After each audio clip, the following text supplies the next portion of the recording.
स्वागत है एक बार फिर आपके अपने YouTube channel DKG history prep. तो कल हम जो है, मेरा नाम है देवेंद्र कुमार, और अगर आपको मेरे बारे में कुछ जानना है तो आप पहली वीडियो पे जाइए। मैं देवेंद्र कुमार। अब आप सभी लोगों को कल तक मैंने 3 वीडियो अपलोड कर दी हैं, अब ये 4th वीडियो है जो मैं अपलोड करने वाला हूँ। तो हम लोग 75 क्वेश्चन तक कर चुके थे। आज 81 नंबर क्वेश्चन से स्टार्ट करने जा रहे हैं। ठीक है, तो पढ़ते हैं, कुछ देर ना करते हुए शुरुआत करते हैं। शुरू कीजिए। क्वेश्चन नंबर 81 कहता है कि निम्नलिखित में से किस युद्ध में मेवाड़ के शासक जैत्र सिंह के इल्तुतमिश की सेना को पराजित किया? तो इसका आंसर है भूताला युद्ध। तो भूताला युद्ध के बारे में पढ़ लेते हैं कि बापा रावल के बाद 13वीं शताब्दी के प्रारंभिक काल तक मेवाड़ में अशांति और अव्यवस्था छाई रही, जो जैत सिंह के शासनकाल में समाप्त हुई। जैत सिंह ने परमारों को हराकर, किसको हराया? परमारों को। तो यहाँ पर ऐसी चीज़ें याद रखिए, किसको हराया? परमारों को हराकर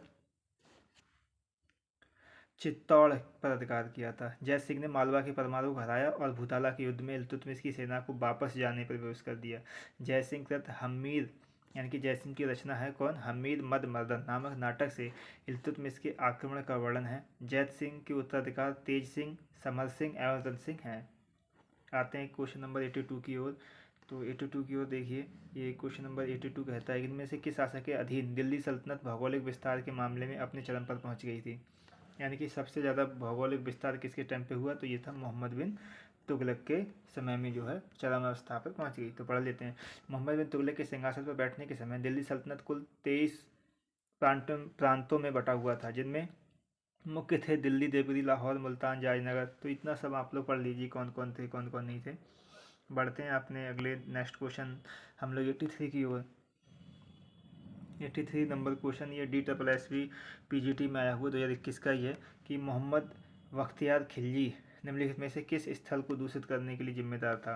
तो ये वही इंसान है जिसने जो है नालंदा को ख़त्म कर दिया। तो वही है नालंदा में।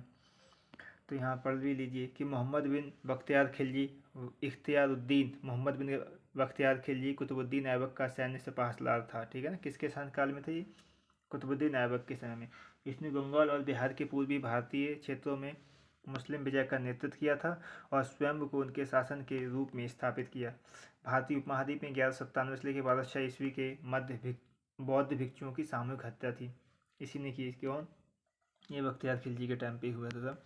आते हैं 84 की क्वेश्चन नंबर 84 की ओर। किस सुल्तान ने स्वयं को अपनी मुद्रा पर सिकंदर द्वितीय अंकित करवाया? तो सिकंदर द्वितीय अंकित करवाने वाला ये शासक था। तो ये कौन था? 80 नंबर 84 कहता है कि किस सुल्तान ने स्वयं को अपनी मुद्रा पर सिकंदर द्वितीय अंकित करवाया था? तो ऐसा करने वाला कौन था? ये सिकंदर सानी की उपाधि किसने धारण की थी? अलाउद्दीन खिलजी ने। अब आते हैं अपने क्वेश्चन नंबर 85 की ओर। फर्स्ट करेंगे बहुत जल्दी, ठीक है। तो यहाँ देखिए, यहाँ हमको मैच करना है कि अलमस बेग, तो अलमस बेग का जो संबंध है वो है उलूग खां। ठीक है, किस संबंधित है? उलूग खां से। ठीक है, और ये हमारा मलिक हिजाबुद्दीन, इसका संबंध है किससे? जफ़र खां से। ठीक है, और मलिक संजर, और ये मलिक संजर जो था इसका संबंध था अल्प खां से। और ये मलिक जलेसरी जो था सेनापति, ये था नुसरत खां की इसको उपाधि मिली थी। ठीक है, तो ये है हमारा। बढ़ते हैं आगे की ओर। तो इसका option number A, Almas Beg Ulugh Khan, Malik Hijabuddin Zafar Khan, Malik Sanjay Alp Khan, Malik Jalesari Nusrat Khan. Question number 86 की ओर आते हैं। क्वेश्चन नंबर 86 है कि फारसी विद्वान शेख जमालुद्दीन, जिन्हें दिल्ली दरबार का दूसरा खुसरो, यानी दूसरा खुसरो तथा जिन्होंने सियार अल अरीफीन लिखी। कौन, क्या लिखी इन्होंने? सियर अल अरीफीन। तो सियर उल अरीफीन किसने लिखा और को संरक्षण किसका प्राप्त था? तो ये था सिकंदर लोदी का।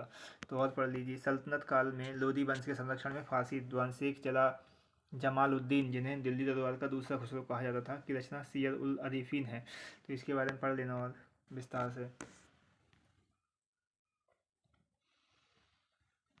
यहाँ फक्त मुदब्बिर ने अपनी रचना आदाबुल हर्ब बस सुजात किस शासक को समर्पित की? तो यह किसको समर्पित की थी? इल्तुतमिश। और इल्तुतमिश के बारे में विस्तार से पढ़ते जाइए, इल्तुतमिश बहुत इंपॉर्टेंट हो चुका है, ठीक है ना। हिंदीदा उस सुल्तान का नाम बताइए इसने खाद्यान्न से ज़कात हटा दिया था। तो खाद्यान्न से ज़कात हटाने वाला कौन था ये? हेलो, हाँ, ऐसा करने वाला शासक कौन था? ये था सिकंदर लोदी, ठीक है। नेक्स्ट बढ़ते हैं। सिकंदर लोदी के बारे में आपको और पढ़ना हो तो यहाँ पढ़ लीजिए कि लोदी वंश का शासक सिकंदर लोदी 1489 से 1570 तक इसका शासनकाल था। खाद्यान्न से ज़कात हटा दिया था। कहाँ से? खाद्यान्न से ज़कात इसने हटा दिया था। इसने अपने शासनकाल के दौरान आर्थिक नीतियों को सुदृढ़ बनाया, जिसमें उपज के अनुसार लगान वसूली दर को नियत किया गया। भूमि माप के लिए गजे सिकंदरी, तो यहाँ देख लिए गजे सिकंदरी कितने का था? 39 अंगुल का था, हुआ करता, ठीक है। तो और देख लिए इसने जो है क्या बताया, बसाया था आगरा जो शहर है, आगरा शहर जो है इसी ने बसाया था किसने? सिकंदर लोदी ने।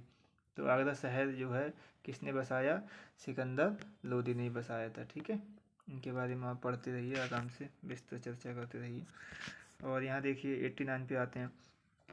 अपने राज्यारोहण के समय फिरोज तुगलक ने किसे खान ए जहां मकबूल की पदवी देकर अपने वजीर बनाया था? तो ये कौन है? मलिक मकबूल। इनके बारे में थोड़ा सा पढ़ते हैं, ठीक है। फिरोजशाह तुगलक ने दिल्ली सल्तनत को संभालते हुए सबसे पहले कार्य सिंध से लेकर के दिल्ली तक के मार्ग में आने वाली मस्जिद, दरगाह, खानकाहों को दिल खोल कर धार्मिक अनुदान दिया तथा फिरोजशाह मलिक मकबूल को खान ए जहां मकबूल की उपाधि, तो कौन सी उपाधि है ये? खान ए जहां मकबूल की उपाधि देकर अपना वजीर नियुक्त करता है। मोहम्मद तुगलक द्वारा उत्पन्न की गई मुसीबतों को समाप्त करने का इसने प्रयास किया। किसने? इसी ने, सिकंदर लोदी। तो निम्नलिखित में से कौन सा प्रथम मध्यकालीन शासक था जिसने जिल्ले इलाही का विरुद्ध धारणा धारणा किया? ठीक है ना। तो जिल्ले इलाही का विरुद्ध धारणा किया, किसने किया था? ये था हमारा बलबन। कौन था? बलबन। देखिए बलबन प्रथम शासक था जिसने जिल्ले इलाही की उपाधि धारण की। जिल्ले इलाही का अर्थ है ईश्वर की छाया। बलबन का राजत्व का सिद्धांत, ये मैंने पहले पढ़ाया भी है, ठीक है। नायब खुदा, तो इसके बारे में और पढ़ लेना आप लोग। 91 की ओर आते हैं हम लोग। कौन आते हैं, किसकी ओर? क्वेश्चन नंबर 91 की ओर। तो 91 क्या बोलता है हमारा? दीवाने रिसालत। तो यहाँ हमको मिलान करना है, ठीक है। तो मिलान करने के लिए हम करते हैं, ये दीवाने रिसालत है। तो दीवाने रिसालत है धार्मिक मामलों का विभाग एवं न्यायिक विभाग।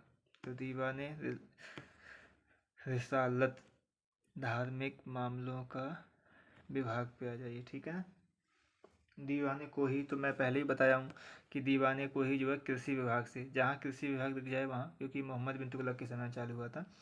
और दीवाने इंसा, तो जैसे दीवान इंसा का मतलब है पत्रचार विभाग, तो यहाँ दीवान इंसा पत्रचार विभाग से। और दीवाने अर्ज, अर्ज का मतलब सैन्य मामला, तो यहाँ पर आ गए हम लोग सैन्य मामला की। और अब हम नेक्स्ट क्वेश्चन की ओर बढ़ते हैं आगे। तो नेक्स्ट क्वेश्चन हमारा है, यहाँ देखिए ये मिलाया भी दिखाया गया है। पीएन चोपड़ा के अनुसार दिल्ली सल्तनत की प्रकृति कैसी थी? तो पीएन चोपड़ा बताते हैं कि दिल्ली सल्तनत की जो प्रकृति थी वो धर्म पर केंद्रित थी। क्योंकि सब देखो आप, चाहे वो अलाउद्दीन खिलजी रहा हो, चाहे अलाउद्दीन, चाहे बलबन रहा हो, बलबन ने राजत्व का सिद्धांत दिया, ठीक है ना। तो इसमें 93 पे आइए। निम्नलिखित में से कौन सा निजामुद्दीन औलिया का शिष्य नहीं था?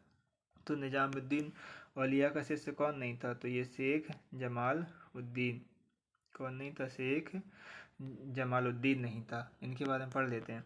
शेख जमालुद्दीन हाशवी बाबा फरीद के शिष्य थे। किसके शिष्य थे? बाबा फरीद के शिष्य थे। बाबा फरीद चिश्ती संप्रदाय से संबंधित थे। इनका मूल नाम शेख फरीदुद्दीन गंजे शंकर, इनके बारे में पूछा गया था, यानी कि गजे शंकर किसकी उपाधि थी, ठीक है ना। तो कौन है? बाबा फरीद। तो निम्नलिखित में से किस सुल्तान ने सूफी संत बाबा फरीद के साथ अपनी पुत्री का विवाह किया था? तो कौन है ये? बलबन। किसने विवाह किया था? बलबन ने। इनके बारे में और पढ़ना हो तो पढ़ लेना। सुल्तान बलबन ने अपनी पुत्री हुसैरा का विवाह चिश्ती संप्रदाय के संत बाबा फरीद से किया था। बलबन बाबा फरीद का बहुत सम्मान करता था। इनका वास्तविक नाम शेख फरुद्दीन गजे शंकर था, ठीक है। 95 पे आते हैं हम। ये क्या करना है? मिलान करना है। तो इनको हम मिलान करते हैं, ठीक है। मैच द फॉलोइंग करते हैं। तो मैच द फॉलोइंग में हम आते हैं।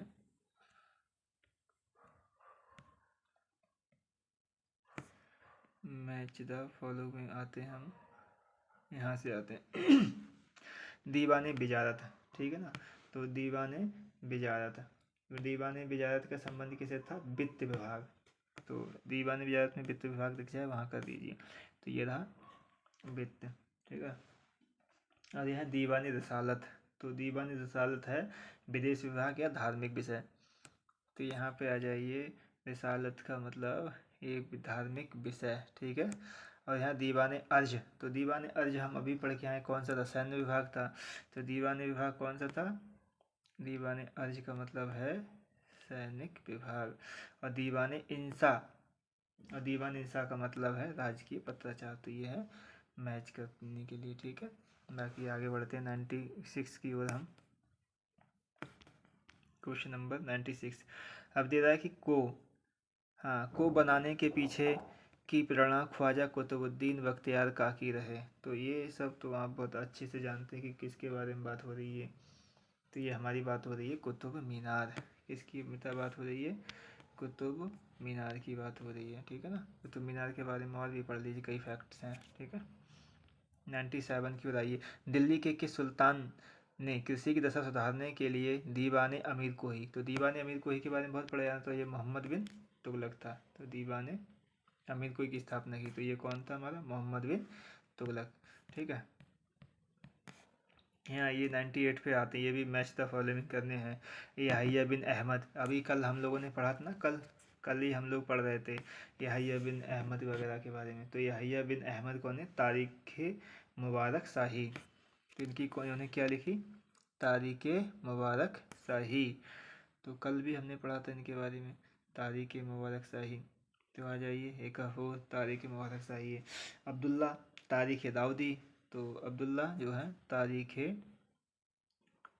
दाऊदी, ठीक है। और यहाँ पर है इशामी, इशामी की है फुतुह उस सलातीन, फुतुह उस सलातीन।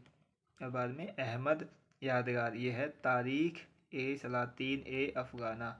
तो इनके बारे में है ये।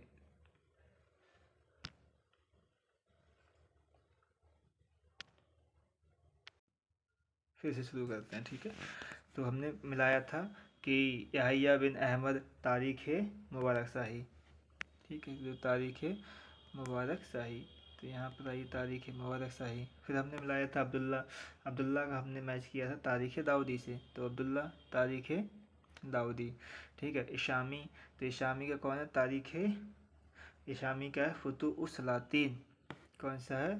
फुतुह उस सलातीन। और अहमद यादगार कौन थे? तारीख सलातीन। तो ये है इनका। अब हम आगे क्वेश्चन की ओर बढ़ते हैं हम, ठीक है। यहाँ दिया एक्सप्लेनेशन क्वेश्चन नंबर 99। तो 99 के बारे में पढ़ते हैं हम। क्वेश्चन नंबर 99 कि निम्नलिखित में से किस इतिहासकार ने भारत में 13वीं शताब्दी व 14वीं शताब्दी में नगरीय क्रांति का सिद्धांत प्रतिपादित किया था? तो ये कौन थे? मोहम्मद हबीब। कौन है? मोहम्मद हबीब। तो इसका आंसर कौन सा है? मोहम्मद हबीब, ठीक है ना। और मोहम्मद हबीब के बारे में आपको ज़्यादा पढ़ना हो तो यहाँ पढ़ लीजिए, मैंने दिया है, ये दे रहे हैं। मोहम्मद हबीब ने 13वीं 14वीं शताब्दी को भारत में नगरीय क्रांति कहा, ठीक है ना। निम्न तथ्यों के आधार पर कहा कि रहट और अरहट, यानी कि रहट या अरहट, हम लोग गांव में रहते थे तो गांव में बताया जाता है कि वो बैलों के माध्यम से कुओं से पानी निकाल जाता, वही रहट हुआ करती थी, ठीक है, सिंचाई साधनों में। इसी काल में रेशम कीट व कलम लगाने की प्रथा शुरू हुई। तुर्कों द्वारा नई दस्तकारियाँ शुरू की गई जिसमें कागज उत्पादन शामिल था। चरखे के प्रयोग से कपड़ों के उत्पादन में भी सुधार आया। तो इस बेस पर उन्होंने बोला है, किसने? मोहम्मद हबीब ने, कि 13वीं 14वीं शताब्दी कौन सी नगरीय क्रांति थी, ठीक है ना। क्वेश्चन नंबर 100 आते हैं। किस दिल्ली सुल्तान के दरबार में चंगेज खान ने अपना राजदूत भेजा था? तो चंगेज खान ने अपना राजदूत भेजा था किसके?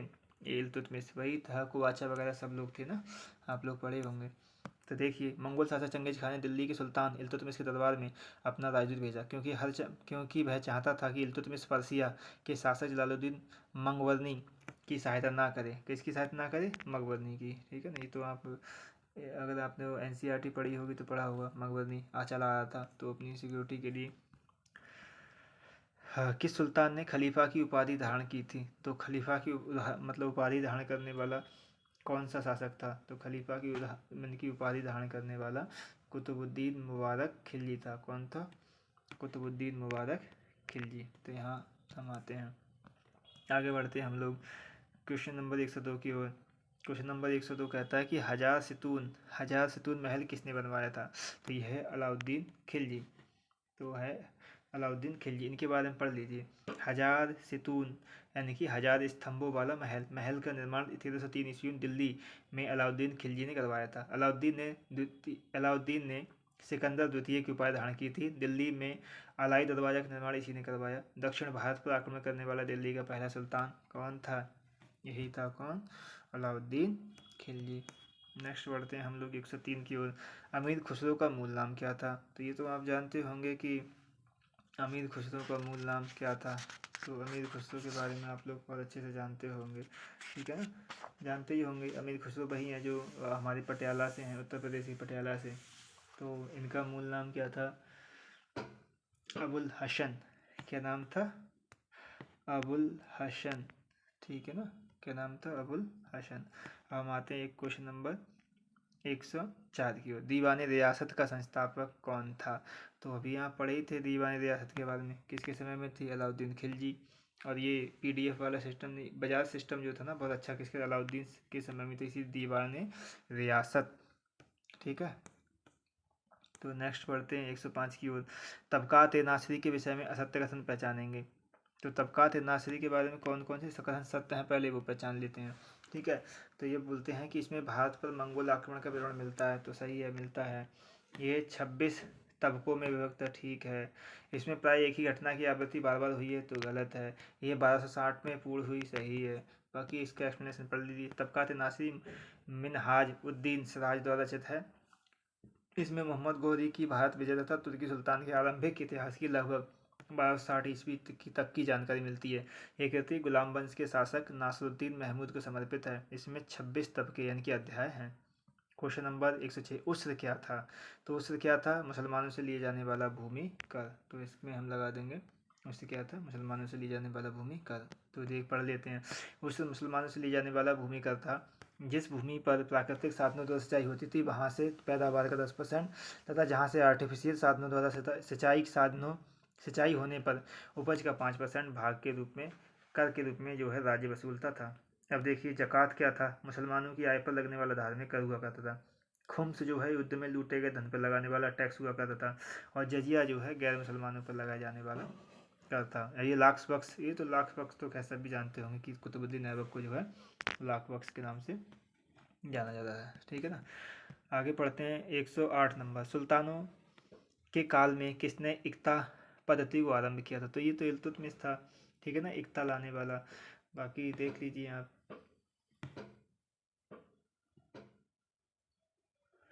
कौन था? इल्तुतमिश। इक्ता मतलब जमीन का थोड़ा सा मतलब टुकड़ा हुआ करता था, इक्ता। हम आते हैं इधर। अमीर खुसरो का जन्म कहाँ हुआ था? तो अमीर खुसरो का जन्म 1253 में उत्तर प्रदेश के कहाँ? कासगंज जिले के पटियाली गांव में हुआ था। अभी भी मैंने बताया भी था, ठीक है। आगे बढ़ते हैं। अंततः पांड्य साम्राज्य में विलीन हो गया। तो कौन विलीन हो गया? विजयनगर। कौन हो गया? विजयनगर। तो विजयनगर के बारे में बहुत अच्छे से पढ़ लेना, विजयनगर में बहुत अच्छे फैक्ट हैं। तो यहाँ ठीक है, देवराय वगैरह, ठीक है, वो विजयनगर साम्राज्य से ही थे। कृष्णदेव राय 1370 ईस्वी में विजयनगर के शासक बुक्का प्रथम पांड्यों की राजधानी मदुरई का विजय कर उसे विजयनगर साम्राज्य में ला लिया, ठीक है। तो यहाँ पर है। नेक्स्ट बढ़ते हैं हम 15वें नंबर क्वेश्चन नंबर पे कि किस शासक ने सेवंथ पिलर शासन को दिल्ली लाया था? तो सेवंथ पिलर जो है शासन को दिल्ली लाया था। तो कौन लाया था? फिरोज शाह तुगलक, ठीक है। इनके बारे में पढ़ लीजिए। फिरोज शाह तुगलक द्वारा अशोक के 2 स्तंभों को, पहला कौन सा था? टोपराई हरियाणा और दूसरा मेरठ उत्तर प्रदेश से दिल्ली लाया गया। टोपरा स्तंभ को उसने सोने का स्तंभ कहा और फिरोजाबाद में स्थापित करवाया। नेक्स्ट पढ़िए। जौनपुर नगर की स्थापना किसने की? तो वही तो आप बहुत अच्छे से जानते होंगे कि जौनपुर नगर की स्थापना जो है किसने की थी? फिरोज शाह तुगलक ने, ठीक है ना, अपने भाई की याद में। तो यहाँ होगा फिरोज शाह तुगलक ने अपने चचेरे भाई जौना खां मोहम्मद बिन तुगलक की स्मृति में 1359 में जौनपुर नगर की स्थापना की थी। जौनपुर दिल्ली सल्तनत के पूर्वी प्रांत की राजधानी थी। मोहम्मद तुगलक ने अपनी राजधानी दिल्ली से देवगिरी कब बदली? तो मोहम्मद तुगलक ने 1327 ईस्वी में जो है अपनी राजधानी को बदल लिया। ठीक है, यहाँ आते हैं। भारत में घोड़ों को दागने की प्रथा किसने प्रारंभ की?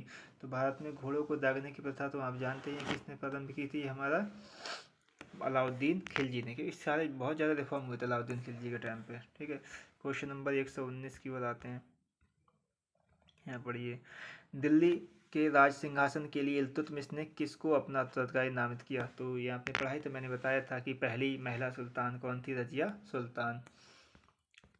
दिल्ली में सुल्तान गढ़ी का निर्माण किसने करवाया? ये काफ़ी इंपॉर्टेंट क्वेश्चन है बहुत ज़्यादा।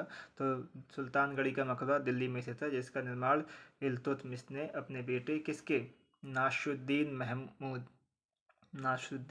महमूद की याद में। तो इसका आंसर क्या है? इल्तुतमिश ने जो है सुल्तान गढ़ी का निर्माण करवाया। याद रखना सुल्तान गढ़ी के बारे में। एक सेकेंड में से गुलाम वंश का सुल्तान नहीं था, तो गुलाम वंश के बारे में कौन नहीं था? तो ये था रुकनुद्दीन फिरोज शाह। कौन नहीं था? रुकनुद्दीन फिरोज नहीं, कुतुबुद्दीन मुबारक शाह। सॉरी, कौन नहीं था? कुतुबुद्दीन मुबारक शाह। तो कुतुबुद्दीन मुबारक शाह दिल्ली सल्तनत के खिलजी वंश का शासक था, जिसने 1316 से 1320 तक दिल्ली में शासन किया।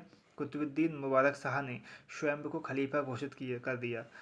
इसके वजीर खुसरो खान ने 1320 में इसकी हत्या कर दी। यहाँ से आइए, निम्नलिखित में से कौन सा नगर फिरोज शाह तुगलक द्वारा नहीं बसाया गया था?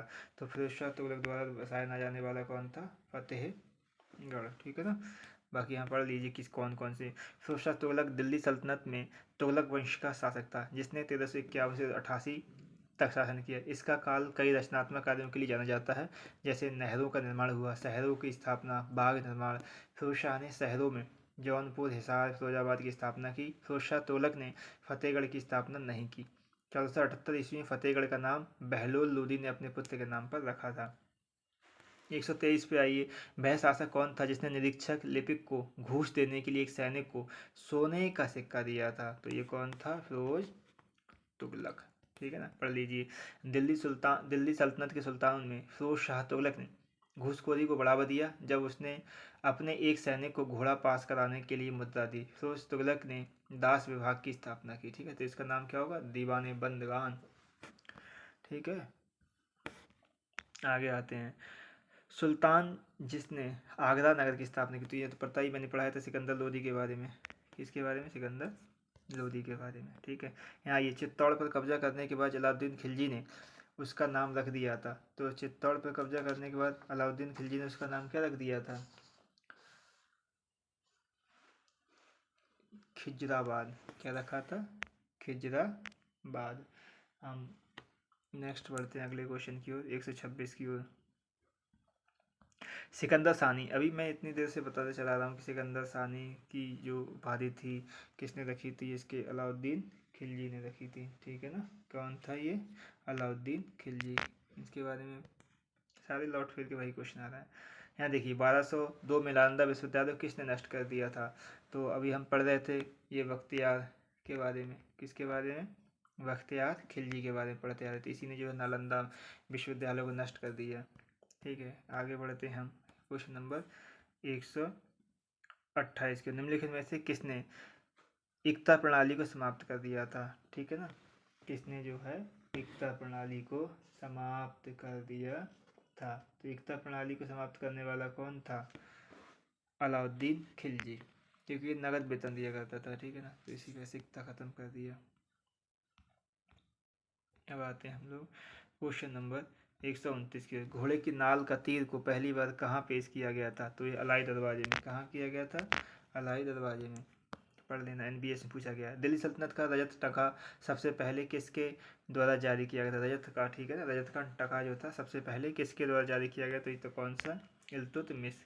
यानी कि जीतल और ये टका दो शब्द थे ना, तो यही है। निम्नलिखित में से किस में दिल्ली सल्तनत के वंशजों का कालक्रम के अनुसार व्यवस्थित किया गया है? ठीक है ना, तो ये कौन है? गुलाम, खिलजी, तुगलक और सैयद। तो ये पहला ऑप्शन ठीक है। नेक्स्ट बढ़ते हम अगले। निम्नलिखित में से कौन सा विदेशी यात्री मोहम्मद तुगलक के दरबार में रहता था? तो हमने कल इब्न बतूता के बारे में पढ़ा था।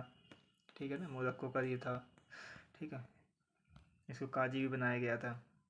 निम्नलिखित में से कौन सुमेल में नहीं है? तो देखिए, उलेमा धार्मिक विद्वान हुआ करते थे। बी रसूल दार्शनिक प्रार्थनाएं करने वाले। इल्म कुरान से प्राप्त ज्ञान।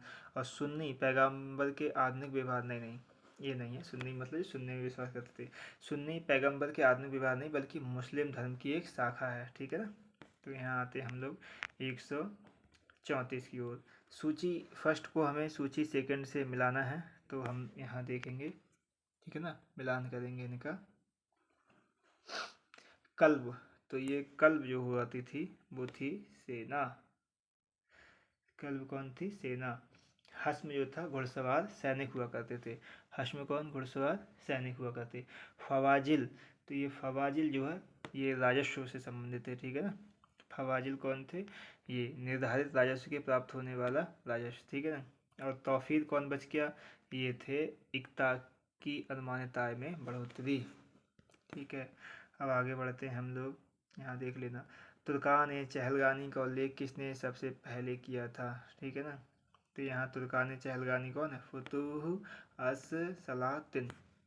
तो यहाँ पर है फुतुह अस सलातिन। तो आज की वीडियो यहीं स्टॉप करते हैं। ठीक है। और थैंक यू सो मच। आप लोग मेरे चैनल को लाइक शेयर एंड सब्सक्राइब कीजिए। ये अभी मैं वीडियो बनाना शुरू कर रहा हूँ, और मैं आपसे प्रॉमिस करता हूँ कि मैं आपको जो है असिस्टेंट प्रोफेसर या पीजीटी के पेपर होते होते मैं ये सारे क्वेश्चंस जो हैं, लगभग इसमें कितने क्वेश्चन पेपर हैं, लगभग 14,000 से 15,000 तक क्वेश्चन है, ये सारे मैं आपको करवा दूंगा। ठीक है ना। तो आप लोग ऐसे ही अपना प्यार देते रहिए। तब तक के लिए थैंक यू सो मच।